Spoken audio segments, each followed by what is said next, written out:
Welcome back, everybody, to episode 5 of In Our Humble Opinion. I am Brantley Weatherford, and I'm joined here by my great, wonderful friend, Jacob Cook. Jacob, how are you doing today? I'm doing great, Brand. Thank you so much for asking. How are you? Oh, I'm good. I actually just woke up from a nap. If anybody can tell out there, that's why I may have rings under my eye. I don't know. I can't really tell. But yeah, I'm doing great. And the show's doing great. We appreciate all the support out there.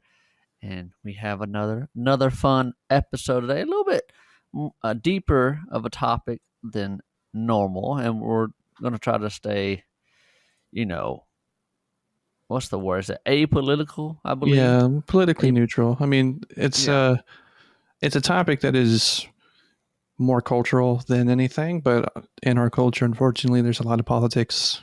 So we're going to try to steer clear of that. But we wanted to touch on a few talking points that have been sort of circling around the mass medias and the podcasts that we listen to on a weekly basis, where they were talking about what masculinity is in the modern world in 2023, how mm-hmm. it can potentially be perceived by the masses as very toxic and something to be discouraged, but there is a lot of evidence and a lot of support for the opposite position. And so we were going to discuss what we feel it is, where it can be improved, and where young men in particular, can, or rather, what they should aspire to be. And on that Yeah, basis, we're going to attempt to, again, stay as clear of politics as possible. We want this to be an entertaining, thought provoking podcast. We don't want it to be divisive in any way. But we thought that would be grounds for a pretty interesting conversation. And so I think we'll just kind of dive right into it. And before we do, I would also like to say my thanks to everybody who supported our show and who subscribed on YouTube and given us a thumbs up on our videos and things of that nature. We really appreciate it. I know we say it every week, but we don't take any individual listener or viewer for granted. We're thankful for every single one of you. And if you just if you are enjoying the podcast, if you are enjoying the show, and you haven't yet subscribed and you haven't yet rated our podcast or reviewed it, we greatly would appreciate it if you would just take a couple minutes to do that for us. It does help us out more than you know, and we love hearing your feedback and we love hearing from all of our listeners. So if you wouldn't mind, take a moment or two to take care of that for us, we would greatly appreciate it. But without further ado, I guess we can jump into the discussion, Brant, and I guess I'll pass you this question just to get things kicked off here. What is your immediate knee-jerk reaction when you hear someone say that someone has or exemplifies toxic masculinity? Well, there's a lot of stuff. I view it as a man or a boy. I mean, not every man per se is a boy. I guess you would see them as a boy because they're acting childish. Um, Toxic masculinity, excuse me, in my eyes, is a boy or man who distributes uh, selfish behavior. It's all about them. It's a selfish desire. There's no push by them in any way to do anything for other people other than for themselves. Um, it for a child who is affected by toxic masculinity, and I'm talking about a male child, they're going to act out the same way they see the male they're looking up to. And I mean, I've seen that in the classroom. Disrespect towards adults, disrespect towards their peers, bullying others, and then harming others in extreme cases, which I have also, again, I've seen all this in the classroom. And then when you go to the adult side of it, disrespect towards others, disrespect towards authorities, um, disrespect towards just everybody, very aggressive, uh, or passive aggressive. So you don't have to be aggressive physically. You can be passive aggressive, and that's just as toxic, you know. Mm-hmm. And then respect towards females, women, just awful. And I know a lot of people say, well, that's something I'm sure we'll touch in this episode, but a lot of people say, well, a woman's not asking the for you to hold the door and all this stuff and all this yada yada yada. The traditional as we see stuff. But that being said, they have no respect at all. And biologically speaking, I'm just going based on biologically, the male species is physically stronger than the female species. That's just a biological. It's biology. I'm not just saying that because I believe that. Just because it's been proven. Let And me that pause being you real said, quick there, Brent. Let me pause yeah, you real quick there because go ahead. that particular opinion, what you just stated, is particularly controversial now. I know. Why do you think from a societal standpoint we've gotten to the point where that is so controversial? It's kind of hard to answer without. I mean, obviously, it does. You risk offending a large portion of people with any comment that would follow such a question. But I'm trying. I think because culture now expects men to lay aside being manly, and strong, independent women are the new thing, which is great. If you're a strong, independent woman, that's awesome. Great for you. But we can't look past the fact that biologically speaking, females are weaker than males. Now, you could say, well, what about the pro wrestling female? She's stronger than many males. True, but if you got the counter, you got a pro wrestler male who's going to be stronger. And we see this in cases where you have women participate in men's sports. The men win all the time. And it's not just men. The U.S. soccer team lost to, what was it, the under 14 boys team, like 7-2. The women's soccer team lost to them. We saw a few weeks ago where the U.S. women's soccer team lost to that a group of players that like older players, ones in their 50s and ones that were younger, and it was like 12-0. I mean, it's not me saying this because this is right. Biologically speaking, you can see it out there. So that being said, men who are aggressive towards women, as a man, since you're the stronger species in that regard, physically, you should have some restraint. You shouldn't be hurting women because, well, you shouldn't hurt anybody, but definitely women because it's, that physically speaking, they don't have the same strength that you do. So their chances of fighting back are, less than another man. But either way, a toxic masculinity is a man who distributes all those things, aggressive towards anybody, not just women, anybody, but disrespects everybody. And that's what I see it as. I would say that, like, some of your talking points were, I don't disagree. I think they were on point, but I think that you would probably get a lot of pushback from a good portion of our society. And I don't think what you said was sexist in any way, but I think a lot of people out there in the masses would probably say that. As it relates to, toxic masculinity, I do think that if it's not channeled properly, then it does have the tendency to become an outward negative force. I remember reading some research from some independent firm that was basically suggesting that when young men in particular, aren't channeling that aggressive, high level of testosterone kind of feelings towards something positive, building something good, they tend to exude it in a negative way, but it's always external, it's always outward. Whereas young women tend to bottle things up and reflect inwards as opposed to pushing things out. So, for some statistic came across where a lot of young men who are going through such a thing, who don't have a male role model, and that was a pretty key aspect, tend to join Yeah. gangs and commit violence.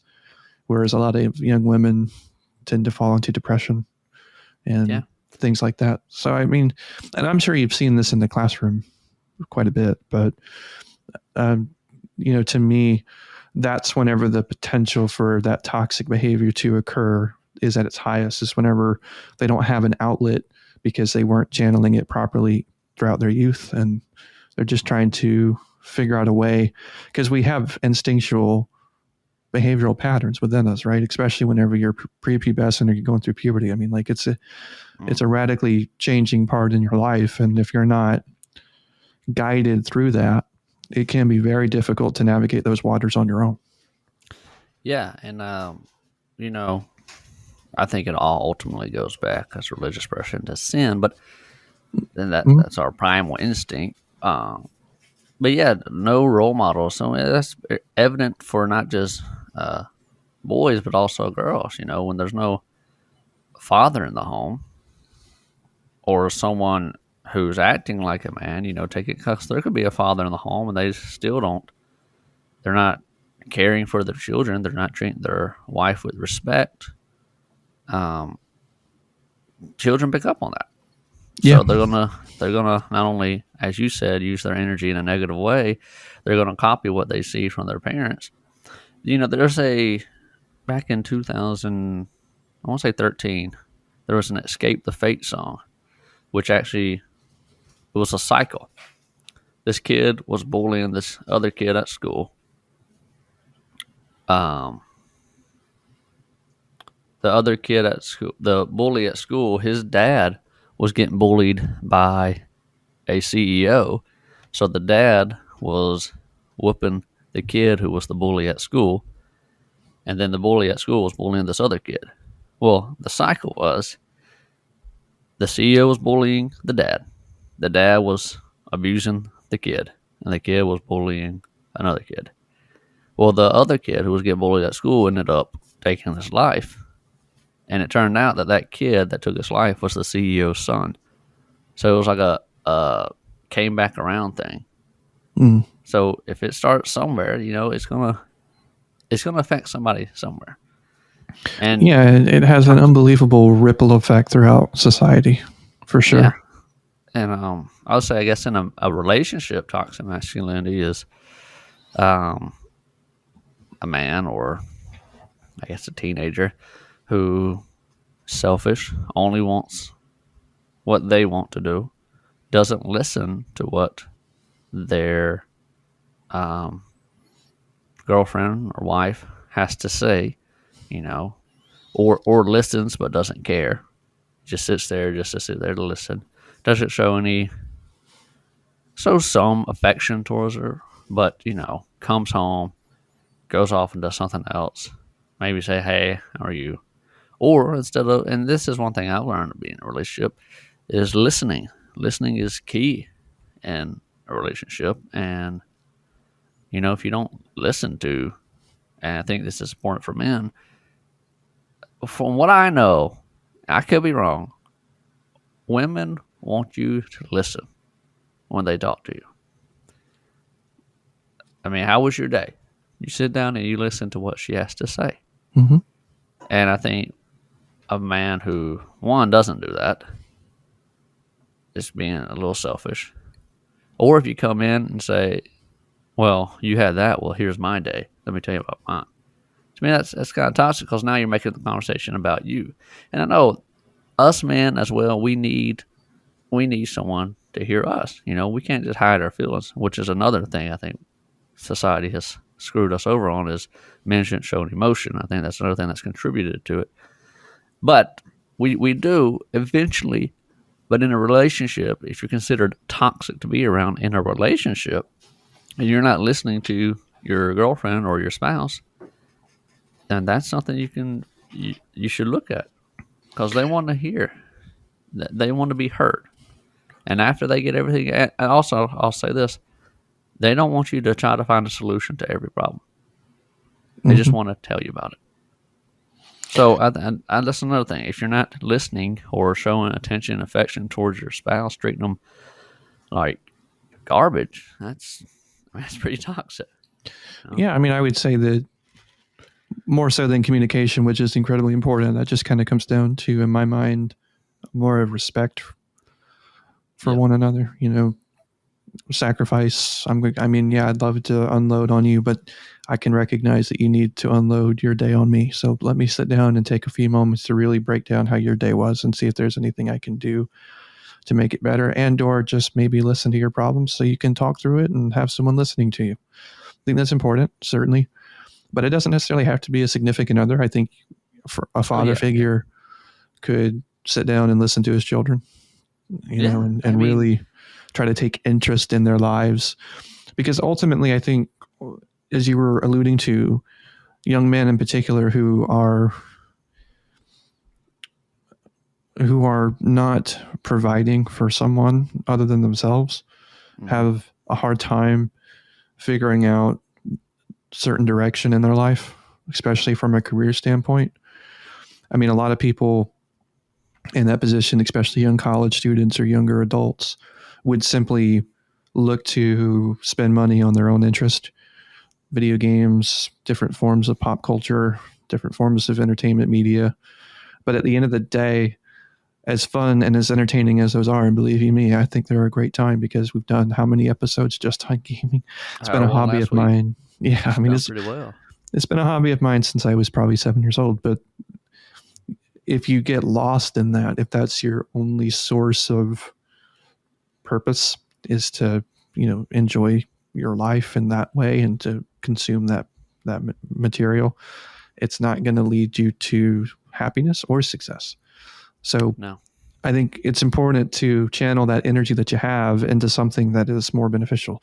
And whenever you have someone in your life that is a significant other or that is a child or perhaps both, and you can channel that energy into providing for them, I think nothing fulfills me more than to know that I've not only provided for my family, but that they're the reason that I get up and get dressed in the morning, because they rely on me to go to my job, do the best job that I can, and be a contributing member of my community. yeah, And that is way more fulfilling than serving my own self-interest, I think. So, and there's been a large part of that in our culture that kind of breaks that up and thinks that individualism is not only to be encouraged but celebrated. And I don't think that's necessarily the right path for the majority of people. It might be the right path for some, but I think the majority of people would benefit greatly from working for a family and providing for a family. Um, whenever I'm around town, I live in a college town. I see a lot of people who struggle with that, who struggle with direction, and I think that this would provide that for them in the long term. But it's a hard sell because people don't want extra responsibility.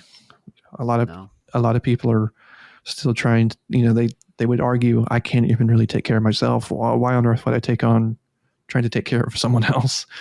But I don't know. I think you just have to come at it from a different perspective. And I understand that argument. yeah, Because there's a point where I thought the same thing. Like, how am I gonna do that when I can't even do it for me?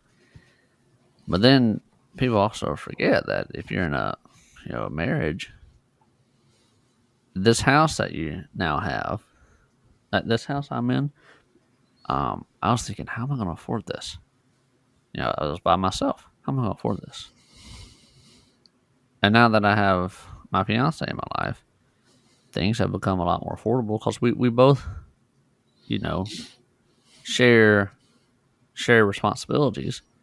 Um, and yes, we do a little bit more traditional style around here. But that being said, we both contribute.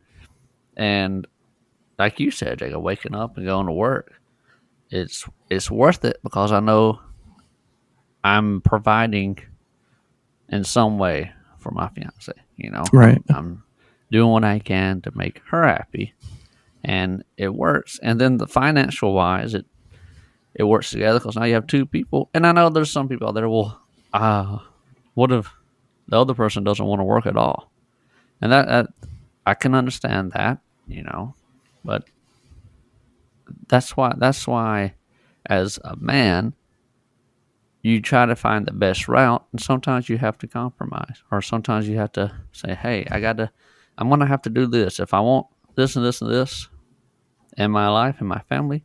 I'm gonna have to do it. And if you just shut it all out, shut it down, say no, we're doing it this way, my way. If you only have you're doing it your way only and not listen to anything else, and this goes for not just masculinity but for all aspects of life, religion, all that stuff. If you only look at it from your perspective and you're right and no one else is, to me, that's also pretty toxic. Right. And, I think one thing that's really hurt masculinity over the years is all these ads. Remember that Gillette ad a few years ago where they're pretty much calling every type of man toxic Yeah. for exhibiting manly behavior. Yep. Men are naturally more aggressive. That's just how we are. Now, of course you need to control that aggression and use it for good. But that ad basically painted all men as awful, and the ones who act more feminine in the ad were praised by society, which I think, as men, we see that like, oh, well, we're not respected for what we are now, so maybe we should exhibit that behavior in a more negative way. And that's where you get things like Andrew Tate and Yep. what's that YouTuber, Sneeko, who Oh, yeah. Moist Critical shut down. Yeah. Yeah. No, for sure. And I mean, I look at Andrew Tate and I don't think he's a man. Why, he's toxic. He uses women. He pimps women out. That's not manly. And they say, well, that's the problem. How did we get to that? Well, it's because society has looked down upon men who are trying to be family men, trying to help others, all that, trying to be manly, and I think that's why we've got to that point, unfortunately. I would agree. I think that characters like Andrew Tate in particular and others who would follow in his teachings, I agree with you. I mean, I think that's very much like the epitome of what masculinity is potential or is capable of if it's not harnessed correctly. And it's kind of ironic in his case because some of his talking points when he's interviewed, I don't necessarily disagree with. Like I disagree with bits and pieces of it, but sometimes he'll say something I'm like, that seems somewhat accurate. That doesn't seem totally off base. But then his behavior is like a complete 180.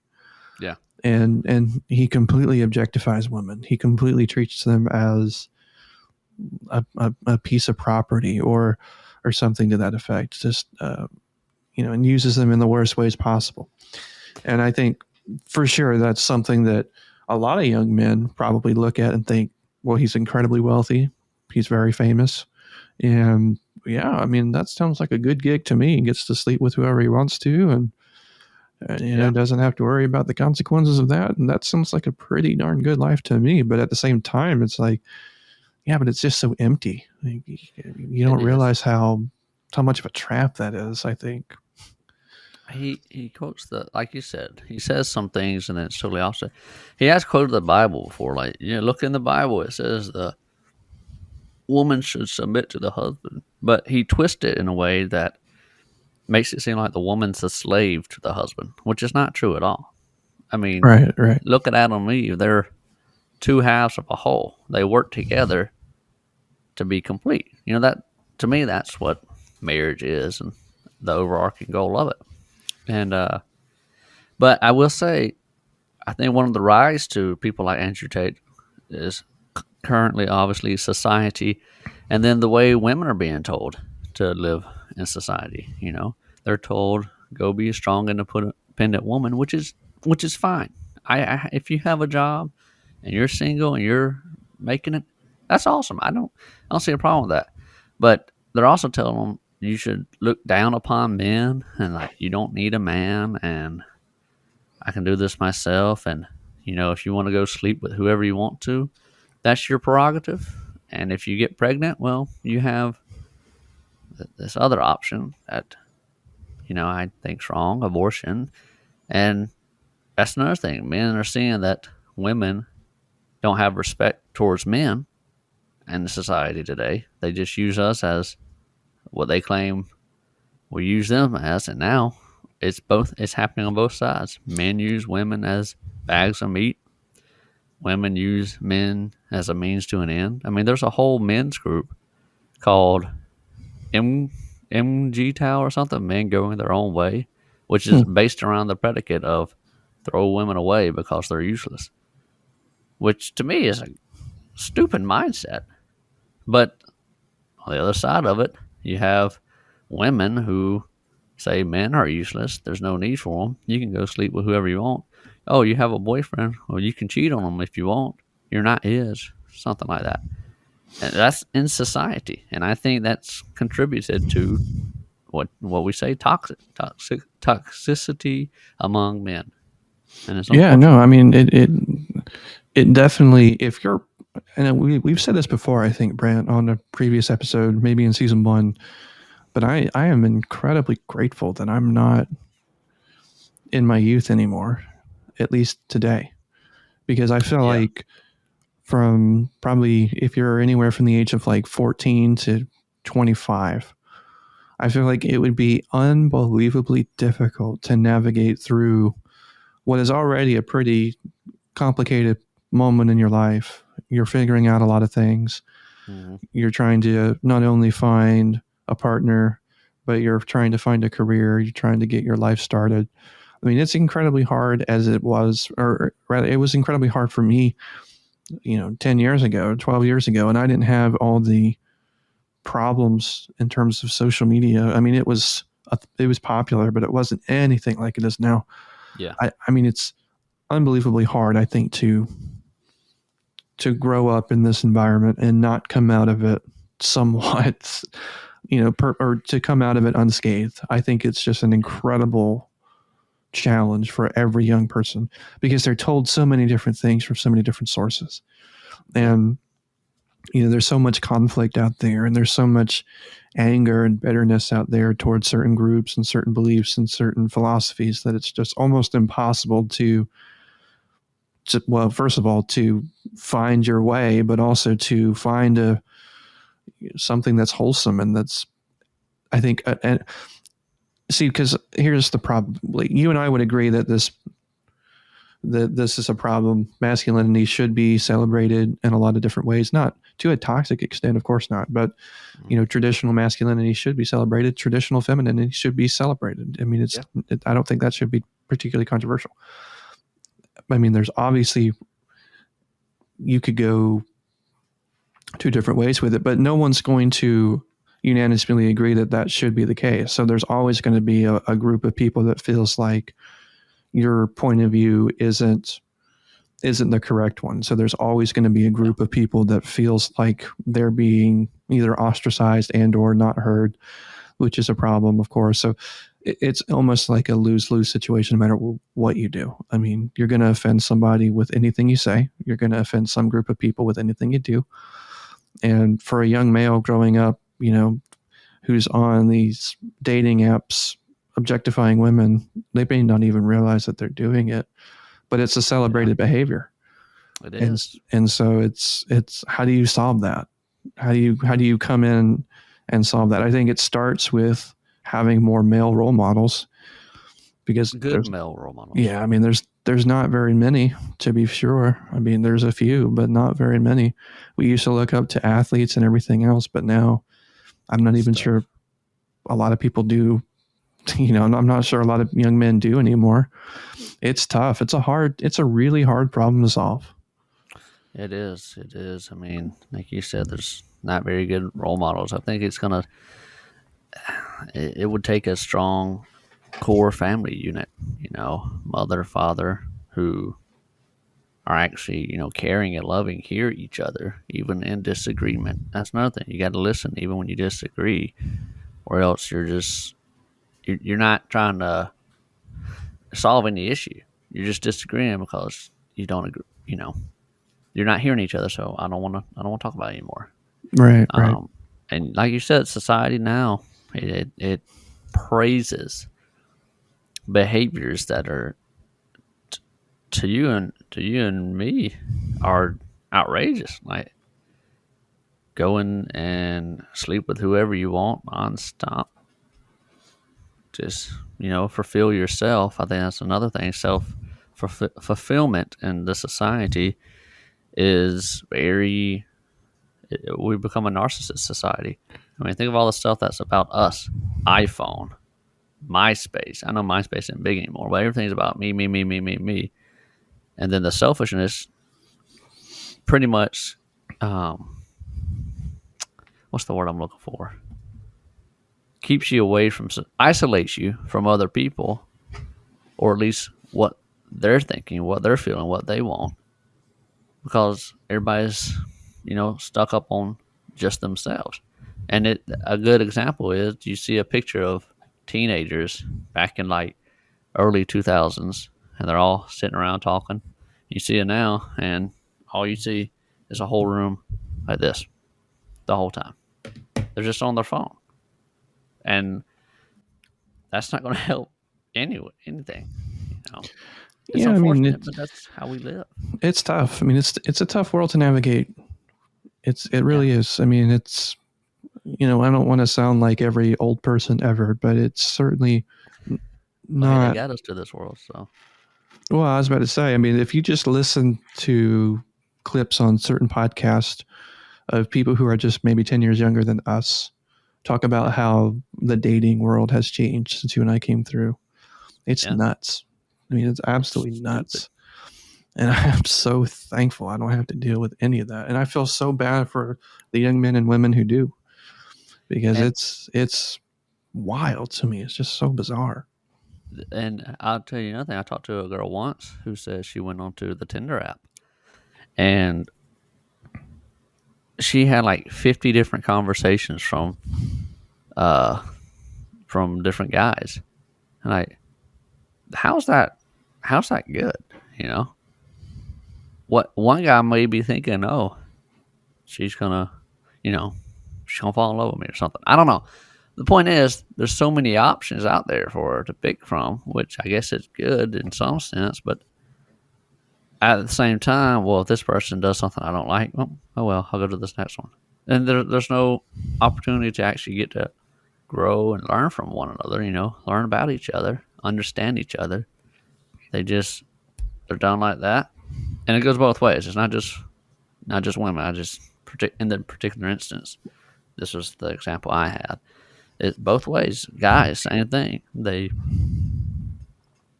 get, as they toxic people would say, they have multiple girls on a leash right now, which is to me degrading. Women aren't dogs. Yeah, They're for not sure. things of meat. Right. Well, if this one doesn't do this, then I'll contact this one. Oh, I got this one uh, on the back burner just in case. Like, how does that help us as a society, both in masculinity and femininity? It Yeah, doesn't. I mean, the problem with that too is that whenever an individual in any relationship that's romantic in any capacity is hurt or is wronged, then they carry that scar tissue into the next relationship. And then if they're hurt again in a different way, or they're wronged again, perhaps in the same way, it could be in a different way, then that's just more scar tissue on top of what's already happened. And then they get Yeah. thrown to the next person. The same thing happens. And then before you know it, they're just a very emotionally damaged person. Yeah. And then that really cascades into other relationships where they're hurting other people. I've heard this saying before. I don't know who said it. I don't know where it originated from, but it was that hurt people hurt people. Yeah. And if you continually, it's just a never ending cycle. And then all of that bitterness and anger and sin, we would use Yeah. that word as religious individual, is out there. and they can't really find help because who are they going to talk to? Their parents about this? No, they're not. They're going to talk to their friends. They're probably the ones encouraging this behavior to begin with. Yeah. So I mean, it's really hard to solve. And it's not to say that apps like Tinder and others haven't found people, or rather, people haven't met and had wholesome and healthy relationships on there. I think it's extremely rare, though. So I mean, that's why every time we get on this topic, I just recommend if you're listening to this and you're, a young adult, or you're, in your high school years or something, I would strongly recommend you remove yourself from that environment. I mean, it may seem like it's the quickest way to happiness in terms of a relationship, but I personally wouldn't subscribe to that. I think that's I think they're selling you a load of bull, to be frank. So Yeah. If physical pleasure is all you're seeking in a relationship, well, then you're gonna be disappointed because yeah, and it's tough they don't too. I mean, last. it's tough because obviously, like I mentioned before, there's a lot of instinctual urges that occur at that moment in your life, and so it's really hard not to try to act on it. Yeah. And I mean, it's tough. It's just really hard. The hurt people. You are saying the different layers. They get hurt and hurt over and over again. Yeah, And people aren't animals. I will say that, but it's like an abused dog. Look at an abused dog. What's their natural instinct when you try to help the abused dog?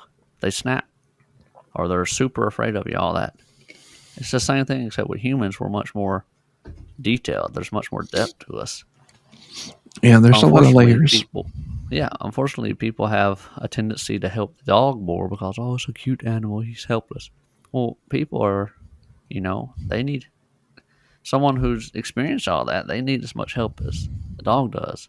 And unfortunately, as a society, we don't tend to delve deep into it, or we go a little bit into it, then we're like, oh, well, I'm done with this.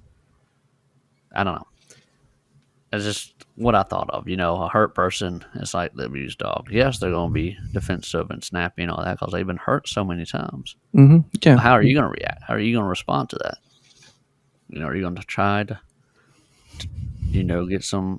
have some sensible conversations with them? And, unfortunately, society, as a selfish society we are, no, we're not. So it leaves a lot of toxic, hurt people out there that affect other hurt people that become toxic and all that. Yeah, Before you know it, it's just a cascading snowball effect that ripples through the youth of, well, our entire youth, it seems. So well, in the West at least. I don't know about Asia. that's true. But I would say I don't have a lot of the answers to some of the bigger questions that would be logical after a discussion like this. But what I will say, since we have just a few minutes left, if you are a younger person and you're trying to navigate through this incredibly difficult time, I would simply suggest that, first of all, you have to respect and forgive yourself for things that you've done in your past. It's incredibly important that you recognize that you messed up as an individual. And again, this doesn't strictly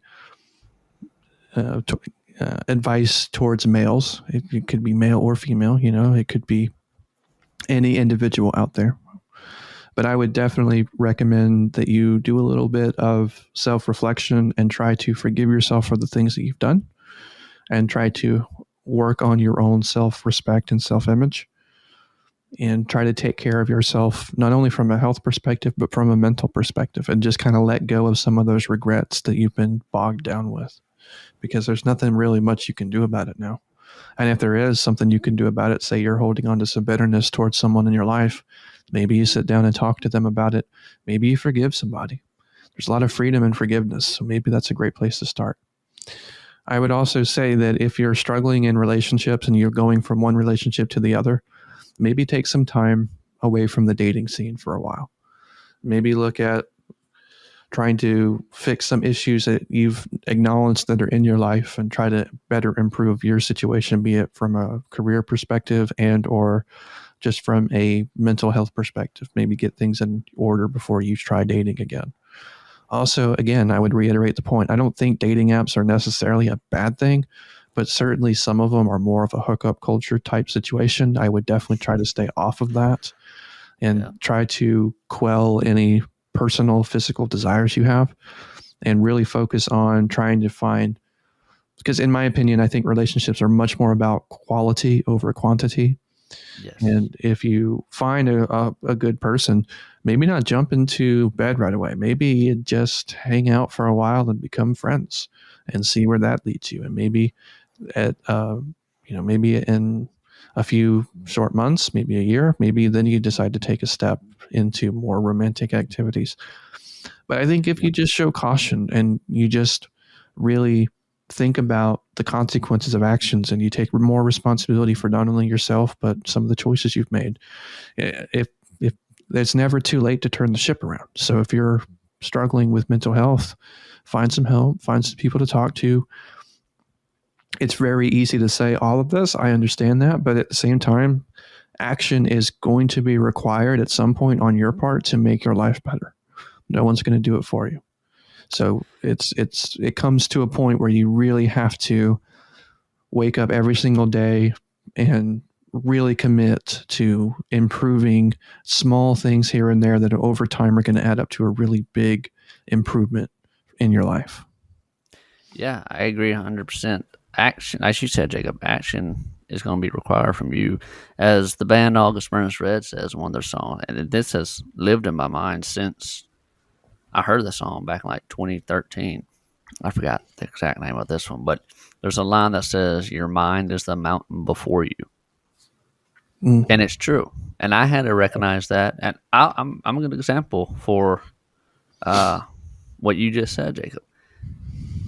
For people that don't know, I was stuck at a community college. It was a great school, nothing bad about it. But I was stuck in a rut where I didn't believe I could do anything. Like, I thought, I'm going to be here forever. I kept failing math class and all this stuff. And then one day I realized I kept hearing that song over and over again, and then finally clicked to me. The only thing holding me back is my own mind right now, at this moment. I'm telling myself I can't do it. I also credit Jacob um, for helping me get out of there, although he says he didn't. I ran into him again at Wallace, and I was like, "Oh, sweet, my childhood friend. We're back together. Everything's cool. We're gaming every night, having a good time." And then he went off to Auburn, and I was thinking, "Dang, I don't want to be here by myself anymore." So that pushed me, but I had to tell my mind I can do this. And it's hard to say this. And for someone that's really broken and hurt, it's hard to do that. But Jacob knows I went through a bunch of stuff, even at Auburn. Um, but it was a mindset thing. I always told Jacob, like, personal things that I wanted to do. And I realized I'm going to have to do stuff. I'm going to have to be the pursuant of certain things. And in this case, it was relationships. I'm going to have to do it instead of just complaining about it. Because if you're looking for a relationship, and this, I know we were talking about toxic masculinity, if you're looking for a relationship, it's not just going to happen. You have to go out there and pursue it. But pursuing it through those apps, as Jacob, you were saying, I don't think is the right way to go, because those apps are used a lot as hookup culture, which is unfortunate, but it's the truth. I mean, I knew somebody that specifically used Tinder for hookups, and he said, "Yeah, it's great. I love it." More power to him, I guess. But that being said, you're not going to be able, and not just relationships with females, or if you're a female with men, but with other people, friends, all that stuff. If you can't go out and have a conversation with somebody, then you're going to have to start working on that. And for men out there who are looking for a relationship with a woman, but you're afraid, like, I don't know how to say this, but put it like this: if you can go online, say like RuneScape, or you can text a girl nonstop, talk to them nonstop and whatnot, but yet you can't say maybe two words to a girl in public, You're not ready for a relationship. And I know this from experience. I could talk all day over the phone. Now, I'm not talking about calling. I'm talking about texting on the phone or video games, although I never talked to a girl on a video game. I'm just saying, I could do that all day. But I couldn't talk to the girl next to me in class other than, hey, how are you? Because I don't know what it was. I guess I was afraid. The mind is the mountain before you. So, like Jacob was saying, work on yourself in that regard. I know earlier I was talking about how we shouldn't be selfish, but to a certain degree, you got to work on yourself to be someone that is reputable, well presented, well maintained, and we all struggle. Not everything's perfect, but you have a strong grip on your reality, what's happening, and you can react positively in a lot of situations, even negative situations. If you can have an argument with somebody and still come back and speak to that person, I mean, to me, that's you've built self confidence and strength, but you're not to a point to where it's just about you. If you overbuild it, you start looking like people like Andrew Tate, where it's all about you and everybody else is just a product of my desires. If you see other people as what they are, people, then I think that's a good way to not only build relationships, but you no longer exhibit toxic masculinity, whether or not society agrees with you. We'll put it this way: traditional masculinity is not toxic. There are toxic people in that sense that have used it as a guise. Oh, I'm just a traditional man. This is what we do. No, actual traditional masculinity is not toxic. There is a loving man, tries his best to care for others, loves his spouse, children, whatever maybe, does his job, has disagreements. You're allowed to have disagreements with people. You don't A strong man and woman for that matter doesn't agree to make everybody happy because as Jesus says, not everybody's going to be happy. So not everybody's going to be happy with you. You got to be strong in your beliefs, but also you got to be caring and understanding and try to understand even when someone disagrees with you. And to me, if you combine all that stuff, you're not toxic. You're a man, and that's to me that's what being a man is. And you Yeah, don't have to be married to be a man. Sorry, let's say that. People think, well, if I don't have a relationship and all that, I'm not a man. That's not true at all. You can still be a man. You can exhibit all those qualities without having to be married. Now, if you really want marriage, then or a relationship, a true relationship, not just a physical pleasure relationship, then go pursue it in the right way. And I think that to me is what we need more of in society, as opposed to go get what you want whenever you want. And well, if they're hurt, oh well, move to the next person. Sorry, that was a long rant. no, I think there were some well-spoken points in there, and as it relates to what you were saying about being able to speak to young women whenever you were going through college, for anybody who is in that finds himself in that world now, maybe in high school, middle school, wherever it is, I would say that in terms of rejection, I think that's a huge concern for most young men. That's why they don't like to pursue relationships, in person. It's a lot easier to text someone on the phone or send them a message through the app or whatever the case may be. But I would say that if you're one of those individuals who is deathly afraid of rejection, maybe you should consider looking at it from a different perspective, in the sense that there is some freedom in it. And you might think that doesn't make any sense, but there is actually. It's a little counterintuitive, but if you not only exude confidence and you walk up to the girl you're interested in and present yourself in a gentlemanly way, I don't necessarily mean, speaking proper English or anything of that sort, but if you're just having a conversation with her and and she rejects she rejects you, if you ask her out and she says no, well, now you know, and you can move on. You don't have to go through the mental anguish that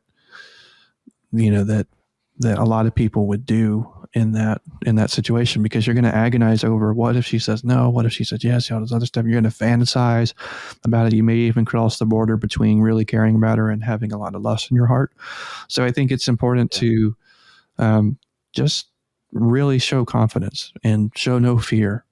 And a lot of women will not only respect that, but respond to that. And I think that's great. And if she says no, accept that as the answer and move on. I think that's the better way to go about it.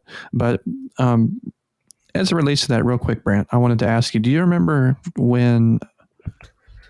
Do you remember whenever? What is his name? The Phillies superstar center. I can't. Joel Embiid. Yes, thank you. Yeah. Do you remember whenever he? There was like this Twitter thing with him and Rihanna. I can't say that I do, Jacob. Well, he was trying to ask her out or something. And after like a game where he had like a triple double and scored really a high amount of points, it was a really impressive game. And she tweeted him back and said something like, "Ask me again when you're an all-star." Oof. And he went through that whole season. He became an all-star. And she tweeted at him like, "I guess you wanted to ask me." And he's like, "Actually, no, I don't. You didn't want me then. You're not getting me now." Yeah, and I was like, that's really a great attitude to have. Like, forget that. If they don't want you at the time, then screw a it. lot of people. That's another thing. A lot of society views that as toxic. That's not toxic. I don't think so either. The toxic is the other way around. If you only want that person because they have this, this, and this, you're the toxic one. And I've seen a lot like clips on YouTube where a guy or a girl will message this person, be like, "Hey, remember you're interested in me a few years ago," and now they're very successful, and like, let's go out. I mean, they say what you just said. No, you didn't want me then, so Yeah. I don't want you now. And it's a fair point. I think that's another thing I talked to my fiance about celebrities. I think that's one reason celebrities only date celebrities, because how many people want to be with that celebrity just for the fame and the money? Yeah. And I'm not saying celebrities are role models at all, but it was a question she asked, why do celebrities only date celebrities? I was like, well, I mean, how many actual people want to be with them for them and not just their money and fame? So, I mean, yeah, that's not being toxic if you tell somebody that, by the way. And that's one confusion to me in society is it's seen as toxic. Oh, I can't believe they rejected you. Yeah. Yeah, I mean, you rejected me back then, and now I'm successful. I'm good. I agree. I think, I agreed. I thought it was great at the time. I still stand by it. I thought it was really, really encouraging. I agree. So, men and women out there, if there is someone that you are interested in, and they say no to you, and then in a few years you are super successful, or there's something that they're like, oh, well, now they have this. Let me go to them. You don't have to do anything. You can turn them away. They didn't want you then. I guarantee you, if you have some difficult times and you get with them and you're having those difficult times, they're going to walk away from you. So you might as well not even give them a chance. They walked away from you before you were having all your success. What are they going to do when you're not having success anymore? Just something to think about. Some food for thought. They paint the picture for you. There's your red flag. I would agree. Now, since we are closing in on time, I just wanted to apologize for the soapbox nature of this episode. I know we kind of went on a few rants there, but we felt like they were important talking points to hit on, especially when it comes to this discussion. I think as it relates to masculinity and femininity, which is a hard word for me to say. Yes. I think that respect is key in both areas. I think it goes both ways. Certainly, I don't necessarily believe in traditional roles for either gender, but I do think that they're very complementary. I think men and women are complementary to one another and certainly operate better whenever they work together to improve not only their individual lives, but communities and society as a whole. I would say that there is always hope. There is always something to look forward to and be thankful for, which again, I know we're getting into a bunch of cliches, and I know it's hard to focus on that when things seem so rough, but it doesn't have to be this way. It doesn't. And you, as Brantley said, you can be the catalyst to spark change that's positive in your life. Mm-hmm. And if you wake up every day with a strong mental attitude towards, improving your life, you will see positive change. It may not come in the time frame that you're hoping it does, but keep at it, because it will get better. And there will still be negative times. You can't let those negative times bring you down during that change. You gotta. That's part of changing. You gotta face them and grow from it. So, but I know I had to do it. Yeah. But anyway, I think that's all I have on this topic, and I wish we had some statistics to share with you. I mean, I've read over some, but I thought that might be a little too boring. But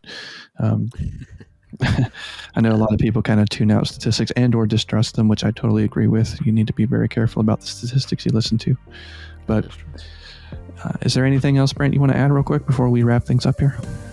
No, just basically, be a man, but not a toxic man. Boys will be boys, but just don't be a toxic one.